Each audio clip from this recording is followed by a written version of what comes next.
नमस्कार दर्शक बंधु के न्यूज आउ गोटे लाइव को आपण मानक समस्त को सादर स्वागत। आमे वर्तमान अछंती एई धौली निकटरे धौली निकट एटा हला दया ब्रिज आगे अछि। ए दया ब्रिज पाखरे आमे रहिछंती। एठी गोटे कथा रहिछि कोन कहले समस्तଙ୍କର टकटकिया जो कथा कुआ जाय आपण मानकर बरकोली बरकोली जेतेबेले गछरे फळी थाए आपण माने छुआ बेले कहंतु बड़ हेला परे मध्ये कहंतु समस्त टेकाटाए पकांती बरकोली गोटे छिंडेई खाई दियंती कि टेकाटाए पकांती कोली जेतेबेले झड़ी जाए आपण माने ताकू खाआंती। किंतु आजी आपण मानकु सेई बरकोलीर कथा कहिबु। एई कथा कहिले आपण मानकर छुआ बेलर कथा कहंतु वर्तमानर कथा कहंतु सब कथा मने पड़िबो। आमे अछंती ए धाड़ी रे लंबी थिबा बरकोली पाखरे एई जो कथा कहूछु आमे याकू आपण माने आचार करंतु खाली पाटी खाआंतु लुण पकेई खाआंतु आपण मानकर इ हेला गोटे कहि परिबा जे टकटकिया मस्त खाद्य। ए बरकोली ये देखि पारुछंती बरकोली ए सीजन अनुसार ये ऋतु अनुसार ए बरकोली आसीताए। ये छोट छोट बरकोली आचार रे ये काम रे लागे आचार हुए विभिन्न कथा हुए आपण माने घरे मध्य ताकू पखाळ भात सहित लंका लुण चकटिकी याकू जदि चकटिकी खाइबे तो मस्त खाइबे। तेबे आमे ए जो बरकोली रहिछि गदा हेछि विभिन्न एठी देखुछंती ए मुंडरू से मुंड जाए बरकोली गदा हेछि। ए जो गदा बरकोली भितरे विभिन्न जगार देखि थांतु एई पूरा लंबा धाड़ी लागिछि बरकोलीर। एमाने आसीछंती बरकोली बिक्री करूछंती एई गदेई की बरकोली एमाने बिक्री करूछंती। ए बरकोली इए होउची कंटा गछरे हुए आपण माने समस्त जानी छंती। ये किंतु समस्तक पई आमे कहि परिबा ये होउची सबुठु सुंदर माने ये खाद्य को कौनसी खाद्य सहित आमे तुलना करि परिबानी। ये खट्टा केतेबेले मीठा लागे खट्टा लागे ना मीठा लागे ये खट्टा मीठा मिक्स बरकोली रखिछंती। तेबे प्रथमे आमे यांकर एई जो भाई अछंती तांको सहित आलोचना करिबा। आपनकर परिचय टिके न मो आम गाँ हूँ सरदेपुर। मो ना हूँ जितू भोई। बरकोली आनिछंती एटा कोठु आनि एटा केउंझर आसुची आज्ञा केन्दुझर। केमिति कोन आनंती से एठी बेपारी अछंती आमको आनिकी दउछंती एठी होलसेल डीलरशिप जो माने करछंती से माने अछंती। अच्छा आपनकर एई अंचल रे कोन हुएनी कि बरकोली किछि हुए सर जे किछि कम हुए जे सेटिकी पाइबो नाही। ए बहु कम मात्रा रे हुए पटे बहु मात्रा रे नाही। केन्दुझर पटे बहुत मात्रा रे अछि कथा। आपण केमिति कोन से माने केमिति आनंती ना आपण जाई कि आनंती केमिति कोन दियंती को रास्ता दे आसे कोठी रे आसे ସିଏ ସେମାନେ ତ ଟ୍ରାନ୍ସପୋର୍ଟିଂ କରିକି ନେଇକି ଆସନ୍ତି ଆମ ପାଖକୁ। ସେ ଆସି ଗୋଦାମରେ ଲଗେଇବେ। ଯେହେତୁ ଆମେ ବେପାର କରୁଛୁ ଆମ ପାଖକୁ ସେମାନେ ଫୋନ କଣ୍ଟାକ୍ଟ କରିବେ ଯେ ଗୋଦାମରେ ଆସି ମାଲ ପହଞ୍ଚିଲା ତମେ ମାନେ ଯାଇକି ଆଣ। ଆମେ ଯିବୁ ଗୋଦାମରୁ ନେଇକି ଆସିବୁ ଆଉ ଇଏ ହଉଛି କଥା ଆଉ ଯାହା ରେଟ୍ ଲାଗିବ ନେଇକି ଆସିବୁ ଆଉ। आपण माने जेतेबेले आनंती एइठी गदेई दियंती रास्ता कड़रे आपण माने गदौछंती ए रास्ता कड़रे आपण मानक पई मध्ये विपद रही थाए। ଆଜ୍ଞା किंतु केमिति जीवन को बाजी लगे पेट पई କଣ କରିବା ସାର୍ ଯଦି ନ ଖଟିବା ରାସ୍ତା କରେ ଯଦି ନ ଛିଡା ହବା ତାହେଲେ ପେଟ କେମିତି ପୋଷିବା? ଖାଇବା ପାଇଁ ତ କିଛି କରିବାକୁ ପଡିବ ନା ଆଜ୍ଞା। एई जो सीजन आसिले ही आपण ए कोली आनंती ना सब बेले ନାଇଁ ଆଜ୍ଞା ଏ ସିଜିନ ଆରମ୍ଭ ହେଲେ କୋଳି ଆସେ। କେତେବେଳେ ଏଇଠି କୋଳି ଆଣି ବିକ୍ରି କରୁଛନ୍ତି ସେଇଠୁ କେତେ ଟଙ୍କାରେ କୋଳି ଆଣନ୍ତି ଏଇଠି ଯଦି ସାର୍ ଆମକୁ ଧର 10 ଟଙ୍କା କିଣା ପଡିଲା ତାହେଲେ ସେଥିରୁ ତ କିଛି ଫୋପଡା ଯିବ ନା। କୁଇଣ୍ଟାଲ ଜିନିଷ ଦେଲେ ଆମର 70 କିଲୋ ବାହାରିବ ଆଉ କିଛି ନଷ୍ଟ ହେଇଯିବ। ତେଣୁକରି ତାକୁ ଆମେ 20 ଟଙ୍କା ରେଟ୍ ରେ ବିକିଲେ ଆମକୁ 2 ପଇସା ମିଳିବ। 5 ଟଙ୍କା 3 ଟଙ୍କା 2 ଟଙ୍କା ଯାହା ମିଳିଲା ଆଉ ଏମିତି ହିସାବରେ ବିକ୍ରି ଆଉ। ଗୋଟେ କଥା ଆପଣ ମାନେ କେତେବେଳେ ଆଣନ୍ତି କେତେବେଳେ କଣ କରନ୍ତି ଏଇଟା ଯେତେବେଳେ ଗୋଦାମକୁ ଆସିବ ଗୋଦାମ ମାଲିକ ଆମକୁ ଫୋନ କରିବେ ଆମେ ସେତେବେଳେ ଯାଇକି ଆଣିବୁ। ତାର କିଛି ସମୟ ନାହିଁ। କେତେବେଳେ କଣ ଆଣନ୍ତି ଆପଣ ଏଇ ଯୋଉ କୋଳି ଆଣନ୍ତି ମାନେ କେତେ କେତେ ଆଣନ୍ତି କେତେ କେତେ ତଥାପି 10-20 କୁଇଣ୍ଟାଲ ଲେଖା ଆଣ ଆଉ। ଦିନ ଯାଏ ଏଇଟା ସେଲ ହୁଏ ଆଉ 2-3 ଦିନ ଭିତରେ ସରିଯାଏ ଆଉ। ଦିନ ପରେ ଆପଣ ପୁଣି ଆଉଥରେ ଆଣନ୍ତି ପୁଣି ଆଉଥରେ ଆସିବ। ଏଇଟା କେତେ ଦିନ ଯାଏ ଏମିତି ସେମାନେ ଆଣନ୍ତି ପ୍ରାୟତଃ ଦୋଳ ପୂର୍ଣ୍ଣିମା। କଥା ହେଲା ଏଇଠି ଯେତେବେଳେ ଆପଣଙ୍କର କୋଳି ଆଣୁଛନ୍ତି ଏଇ ବର କୋଳି ଆଣୁଛନ୍ତି। ଆଚ୍ଛା ବର କୋଳି କଥା ଆମେ ଆଉ ଗୋଟେ ଭାଇଟାରୁ ପଚାରି ବୁଝିବା। ଆଜ୍ଞା ଏ ତ ସିଜନ ବେପାର ନା ଆଉ ଏଇ ସିଜନ ରେ ବରକୋଳି ବାହାରେ। ଆଜ୍ଞା କେତେ ଦିନ ଆଗରୁ ଆପଣଙ୍କୁ ସଂଗ୍ରହ କରିବେ ଆଜ୍ଞା 8 ଦିନ ପୂର୍ବରୁ ସଂଗ୍ରହ କରିବାକୁ ପଡିବ। ଆମକୁ ଯାଇ କେଉଁଝର ଯାଇ ତାଙ୍କ ସାଙ୍ଗେ କଥାବାର୍ତ୍ତା କରି ଇଏ କରି କଥାବାର୍ତ୍ତା ମାନେ ଇଏ କରିବାକୁ ପଡିବ। କେଉଁଠୁ ଆଣନ୍ତି ନା ଅଲଗା? ନାଇଁ କେଉଁଝରରୁ ଆସିছে।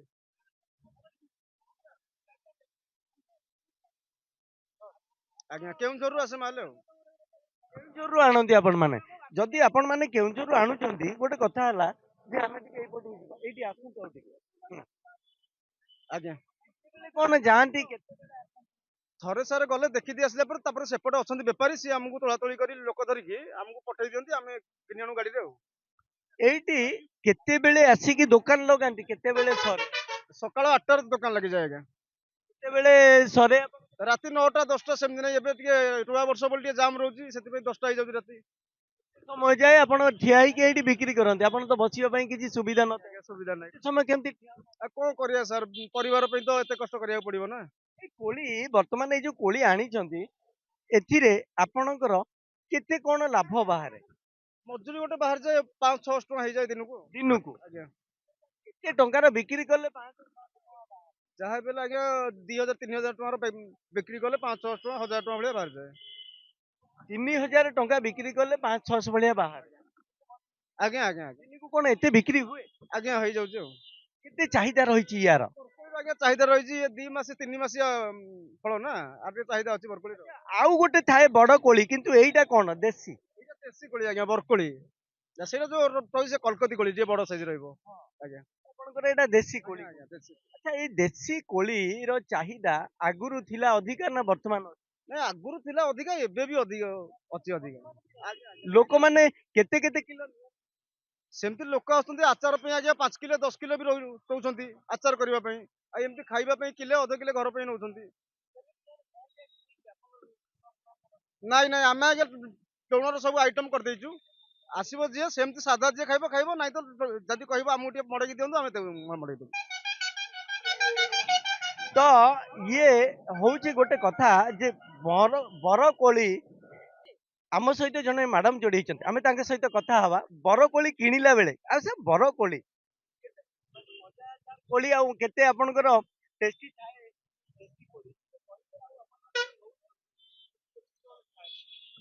ନାଇଁ ଆକୁ ଆଚାର ବନେଇକିନା ଖାଉ କି ଲୁଣ ପକେଇକିନା, ଅବଭିୟସଲି ମିଠା ଲାଗେ ବୋଲି ତାକୁ ନଉଛୁ।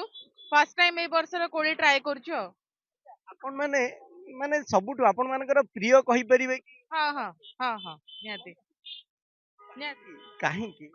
ଏ ଟେଷ୍ଟ ଯୋଗୁ ମିଠା ଲାଗେ, ଅବଭିୟସଲି ସେଥିପାଇଁ ମିଠା ଖଟା ଟିକେ ଲାଗେ ସେଇଥିପାଇଁ। ତଥାପି ଆପଣ ମାନେ ଏଇ ବରକୋଳି ଖଟା ବି ଅଛି, ଖଟା ଟା ଭଲ ଲାଗେ ନା? ନା ମିଠା ଭଲ ଲାଗେ, ମିଠା ଭଲ ଲାଗେ ହଁ। ଖାଇବା ଦ୍ଵାରା କଣ କଣ ଡିଜିଜ ଭଲ ହୁଏ? ନା ସେ ବିଷୟରେ ଖାଲି ମଜାଦାର କୋଳି? ଭଲ ଲାଗେ କୋଳିର, ଆଉ କିଛି ଡିଜିଜ କଥା ମୁଁ କହିପାରିବିନି। ଏବେ ଜଷ୍ଟ ଅଧା କେଜି ନଉଛୁ ଏବେ ଖାଇବା ପାଇଁ ରାସ୍ତାରେ, ଫ୍ୟୁଚରରେ ଯଦି କେତେବେଳେ ପଛରେ। ବେଳେ କଣ ଆପଣ ଆଜ୍ଞା ଏଇଠି ନାଇଁ ନାଇଁ ଏଇ ଲାଇନରେ ଆମେ ଫାର୍ଷ୍ଟ ଟାଇମ ଯାଉଛୁ, ଦେଖିଲୁ କୋଳି ସେଥିପାଇଁ ନଉଛୁ। ପ୍ରିୟ ସମସ୍ତଙ୍କର ମାନଙ୍କର। ହଁ ନିହାତି। ତ ଆମେ ଯିବା, ଆଉ ଜଣେ ଭାଇ ଅଛନ୍ତି ଭିଜୁଆଲ ସହଯୋଗୀ କହିବି ଭିଡିଓ ଟିକେ, ଯେ ଲୋକଙ୍କର କେତେ ଚାହିଦା ବଢିଛି ବରକୋଳି ପାଇଁ। ବରକୋଳିର ଚାହିଦା କେତେ ବଢିଛି, କେତେ ଭିଡ ଜମୁଛି ଏଇ ବରକୋଳି ପାଖରେ। ଆମେ ନିଶ୍ଚିନ୍ତ ଦେଖିବା। ଦେଖନ୍ତୁ, ବରକୋଳି ଦେଖିଲା ମାନେ ଲୋକ ଦୌଡି ଆସୁଛନ୍ତି, ଆଉ ଏଇ ବରକୋଳି ନିକଟରେ ଭିଡ ଜମଉଛନ୍ତି। ସେ ଭିଡକୁ ଦେଖନ୍ତୁ ଆପଣ ଯେ କେତେ ଭିଡ ବରକୋଳି ପାଖରେ, ଅନେକ ଭିଡ। ଆଉ ଯାହାକୁ ଦେଖିବେ ସେ ନିଶ୍ଚିନ୍ତ ଭାବରେ କିଛି ବରକୋଳି ହାତରେ ଧରୁଛି ଆଉ ନେଇକି ଯାଉଛି। ଆପଣ ଦେଖିଥାନ୍ତୁ ସେ ମ୍ୟାଡମ ମାନେ ବି କିଣିକି ନେଲେଣି। ଆଉ ଯିଏ ବି ଦେଖନ୍ତୁ, ଯାହାକୁ ବି ଦେଖନ୍ତୁ, ସିଏ ଆସିଲା ପାଟିରେ ଗୋଟେ ଚଟକି ପକେଇଲା, ବରକୋଳି ପକଉଛନ୍ତି ପାଟିରେ, ଦେଖୁଥାନ୍ତୁ ସିଏ ଆଗ ହାତରେ କିଛି ଧରୁଛନ୍ତି। ଏଇଭଳିଆ ଖାଦ୍ୟ ଗୋଟେ ବରକୋଳି ଦେଖିଥାନ୍ତୁ, ଆପଣ ନେଲା ପରେ ବି ସେ କହିବେ ନାହିଁ ଯେ ଏଇ କୋଳି ଏଇଟା ହେଲା କୋଉ ଅମଳର କଥା, କୋଉ ମାନେ କୋଉ ବର୍ଷ ବର୍ଷର କଥା। ଏ କୋଳି ଯେବେଠୁ ବି ରହିଛି, ଯେବେ ବି ରହିଛି ଏ କୋଳି, ଆପଣ ଦେଖିଥାନ୍ତୁ ଭିଡ ସମସ୍ତେ ଧୀରେ ଧୀରେ ଗ୍ରାହକ ମାନେ ଏ ବରକୋଳିର ଭିଡ ଜମିଲାଣି ଧୀରେ ଧୀରେ। ଏ କୋଳି ଦେଖୁଛନ୍ତି ଆପଣ ମାନେ, କୋଳି ପୁରା ଗଦା ହେଇଛି ରାସ୍ତା କଡରେ, କୋଳିର ପସରା ମେଲିଛନ୍ତି ଏମାନେ। ଆଉ କୋଳିର ପସରା ପାଖରେ ସମସ୍ତେ ଯିଏ ବି ଆସିଲେ ପାଟିରେ ଗୋଟେ ଗୋଟେ ପକଉଛନ୍ତି କୋଳି। ଆପଣ ये ଦେଖିଥାନ୍ତୁ ମ୍ୟାଡାମ ବି କିଛି କୋଳି ନେଲେ ଆପଣ ଟିକେ ରୁହନ୍ତୁ କୋଳି କଥା କହିବେ ଆମର ଆଉ ଜଣେ ଭାଇ ଆମ ସହିତ ଯୋଡି ହେଇଛନ୍ତି ତାଙ୍କର ପ୍ରତିକ୍ରିୟା ନବା ଆଜ୍ଞା ନମସ୍କାର। ମୋ ନାଁ ହେଲା ପ୍ରଶାନ୍ତ କୁମାର। ମୋ ନାଁ ହେଲା ପ୍ରଶାନ୍ତ କୁମାର ବେହେରା। କୋଉଠି ଘର କଣ ଘର ଆଜ୍ଞା ଆମର ଏଇ ସରଦେଇପୁର। ସରଦେଇପୁରରୁ ଏଇ କୋଳି କେତେ କୋଳି ଆଣି ଆଜ୍ଞା କୋଳି ତ ଗୋଟିଏ ପିକଅପରେ ଆସେ 3 ଟନ 4 ଟନ ପାଖାପାଖି ଆସେ କୋଳି ଆଉ। ଏଇ କୋଳି ଆପଣ ଯେତେବେଳେ ଖરીଦି କରନ୍ତି କେତେ ରେଟ୍ ଥାଏ ବର୍ତ୍ତମାନ କେତେରେ ବିକ୍ରି ଆଜ୍ଞା ବର୍ତ୍ତମାନ ଇଏ ବର୍ଷ ଟିକେ ନାକୁ ଅଧିକା ରେଟ୍ ଅଛି। 70 ଟଙ୍କା ଏଇନାକେ କିଣା ପଡୁଛି। ଆମେ ସେଇ 120 ଟଙ୍କା କହିକି 100 ଟଙ୍କାରେ ବିକୁଛୁ ଆଉ। ଏଇ ଯୋଉ କୋଳି ଆପଣ ମାନେ ଆଣୁଛନ୍ତି ଏତେ ମାତ୍ରାରେ କୋଳି ଇଏ ସରିଯାଏ ନାଇଁ ନାଇଁ ସରିଯାଏ। ସଡା ପୂଜା କୁହନ୍ତି। ନା ସରିଯାଏ ନା ରହିଯାଏ ନାଇଁ ଆଜ୍ଞା ସରିଯାଏ। ମାନେ କୋଳି କୋଳିର ଚାହିଦା କେତେ କୋଳିର ଚାହିଦା ଟା ମାନେ ବହୁତ ଏଇ ଯୋଉ 3 ମାସରେ ବହୁତ ଚାହିଦା ରହେ। ଆପଣ ମାନେ ଏଇ କୋଳି କାହିଁକି ବିକ୍ରି କରନ୍ତି ଆର କୋଳି କାହିଁକି ଆଜ୍ଞା ବରକୋଳି ଗୋଟେ ବହୁ ବର୍ଷ ହେଲା ବିକି ଆଇଲୁ। ମୋ ବିକିବାରେ ମୁଁ ଆଜ୍ଞା 17 ବର୍ଷ ପାଖାପାଖି ବିକିଲି। ମୁଁ ଯେତେବେଳେ ଅଷ୍ଟମ ନବମରେ ପଢୁଥିଲି ମୁଁ ସେତେବେଳେ ଆଇଥିଲି ବେପାରକୁ। କିନ୍ତୁ ବର୍ତ୍ତମାନ ଯୁଗକୁ ନେଇକି କୋଳି ଯେମିତି ବଢୁଛି ସେଇ ହିସାବରେ ଲୋକ ବି ନଉଛନ୍ତି ଆଚାର ଫାଚାର କରିବାକୁ। କୋଳିର ଚାହିଦା ରହିଛି ନା ସେଇ ଯୋଉ ଆର କୋଳିର ଆଜ୍ଞା ବରକୋଳିଟାର ଚାହିଦା ରହିଥାଏ। ଦେଶୀଟା ଆଜ୍ଞା ଦେଶୀଟାର ଚାହିଦା ରହିଥାଏ। ଆଉ ଆପୁଲ ବେରିଟା କମ ଚାଷ କରନ୍ତି ତ ଏପଟେ ସେଠି ଯୋଉଠି ଆମକୁ ଟିକେ ଯୋଉ ଚାଷୀ ଆଣିକି ଦେଇଦିଏ ଆମ ପାଖରେ ଆମେ ସେଇ ହିସାବରେ ବିକୁ ଆଉ 100 ଟଙ୍କା 80 ଟଙ୍କା ଲେଖା ରହେ ଆଉ ଆପୁଲ ବେରିଟା ଆଉ। ଇଏ ଯୋଉ ବ୍ରିଡ ଆପଣ ବିକ୍ରି କରୁଛନ୍ତି ଏଇଟା ଦେଶୀର ପୁରା ପ୍ରପର ଦେଶୀ ନା ମିକ୍ସ ହେଇଛି ଆଜ୍ଞା ଇଏ ଆଉଛି କେନ୍ଦୁଝର ଫୁଲବାଣୀ ଆମର କଳାହାଣ୍ଡିରୁ ଆଉଛି। ତ 3 ପ୍ରକାର କୋଳି ଆଜ୍ଞା ଆଧିରେ ରହୁଛି। ସେ ଗୋଟିଏ ପ୍ରକାର କୋଳି ନୁହଁ। ଗୋଟେ କେନ୍ଦୁଝର ରହୁଛି, ଗୋଟେ ଫୁଲବାଣୀର ରହୁଛି, ଗୋଟେ ଯୋଉ ଆମର ଘଟଗାଁ ତାରିରୁ ଆଉଛି ସେଠୁ। ବର କୋଳି ନା ଆଉ ଆଜ୍ଞା ସବୁ ବର କୋଳି କିନ୍ତୁ ଯେମିତି ଭିନ୍ନ ଭିନ୍ନ ଗୋଟେ ଥାଏ ଆଉ। ଭିନ୍ନ ଭିନ୍ନ ଟାଇପ ର ଗୋଟେ ଥାଏ ଛୋଟ ବଡ ଏଗୁରା ମାଉଁସିଆ ଏମିତି ହେଇକି ସବୁ ଥାଏ ଆଉ। ୟା ଭିତରେ ଖଟା ମିଠା ନା ଖାଲି ଆପଣଙ୍କର ନାଇଁ ଆଜ୍ଞା ଖଟା ମିଠା ରହିଥାଏ। ବରକୋଳି ମାତ୍ରକେ ଖଟା ମିଠା ଆଜ୍ଞା। ଖଟା କୋଳି ବି ତ ଥାଏ ଆଜ୍ଞା ଖଟା ବି ଥାଏ। ଖଟା ବି ଆଉଛି। ତା ଭିତରେ ଆପଣ ମିଶେଇ ଦେଇଛନ୍ତି ଖଟା ମିଠା ମିଶେଇ ନାଇଁ ଆଜ୍ଞା ସେ ଯୋଉ ଗାଡିଟା ଯୋଉ ଆସିବ ତା ଭିତରେ ଖଟା ମିଠା ସବୁ ମିକ୍ସ ହେଇକି ଥାଏ। ଆମେ ଏଠି ବଛା ବଛି କରିକି ସୋରିଷ ତେଲରେ ଧୁଆ ଧୁଇ କରି କଷ୍ଟମରକୁ ବିକୁ। ସମୟ ଲାଗେ ପରିବାର ଯଦି ଆ ଭିତରେ ଆପଣ ଲାଗନ୍ତି କେତେ ସମୟ ଲାଗେ ଏଇଟାକୁ ଟୋଟାଲି ଧୁଆ ପୁଛା କରିକି ଟୋଟାଲି ତାର କାର୍ଯ୍ୟକ୍ରମ ତଥାପି ଆଜ୍ଞା ଗଉଡ ଯେମିତି ଆଜ୍ଞା ସକାଳୁ ଉଠିଲେ ପାଣି କୁଣ୍ଡରେ ବସେ ସେମିତି ବଛା ବଛି ହେଇକି ଥବ ସେମିତି ଧୁଆ ଧୁଇ ହବ। ମିନିମମ 10 କୁଇଣ୍ଟାଲ ପାଖାପାଖି ବଛା ବଛି ହବ। ତା ଦେହରେ 5-7 ଜଣ ବି ଲୋକ ବି ଲାଗନ୍ତି। ସେମାନେ ବି ନଅନ୍ତି ବସ୍ତା ଗୋଟାକୁ 60 ଟଙ୍କା ଲେଖା ନଅନ୍ତି। ନେଇକି ସିଏ ତାଙ୍କର ଯେତେ ପିସ୍ ବି ବିକିଲେ ବସ୍ତା ସିଏ ତାଙ୍କର ସେତେ 60 ଟଙ୍କା ଲେଖା ନେଲେ ଆଉ। ତଥାପି ସେମାନଙ୍କର ମଜୁରୀ ପାଇଯାଆନ୍ତି।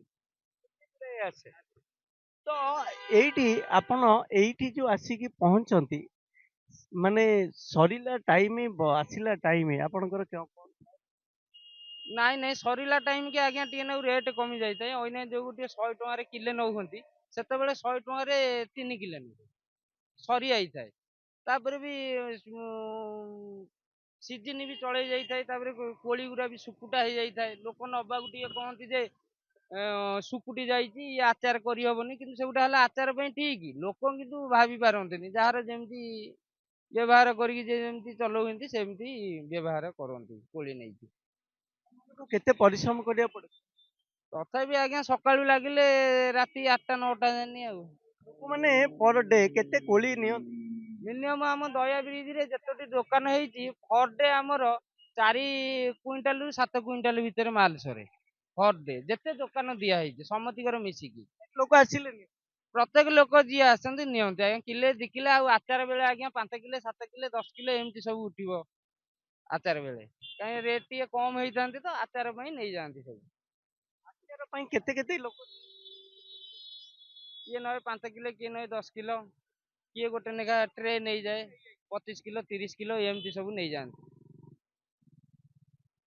ତ ବର୍ତ୍ତମାନ ଗୋଟେ କଥା ହେଲା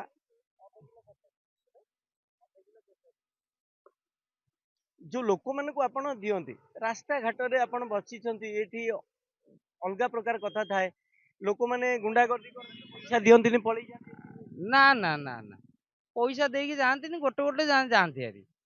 ଗହଳି ପଳେଇ ଯାଆନ୍ତି। ଗହଳି ଭିତରେ ଆମେ ସେଇଠୁ ପଇସା ଟା ଟିକେ ରଖିପାରିବୁନୁ, ସିଏ ଗାଡି ପାଖରେ ଠିଆ ହେଇକି ଖାଇବା ନାଁରେ ଖସିକି ଯାଆନ୍ତି ହାରି। ତେବେ ଦର୍ଶକ ବନ୍ଧୁ ଆପଣ ମାନେ ଶୁଣୁଥିଲେ ଯେ ଇଏ ଯୋଉ ବରକୋଳି ଏ କୋଳି ଯିଏ ଖାଇବ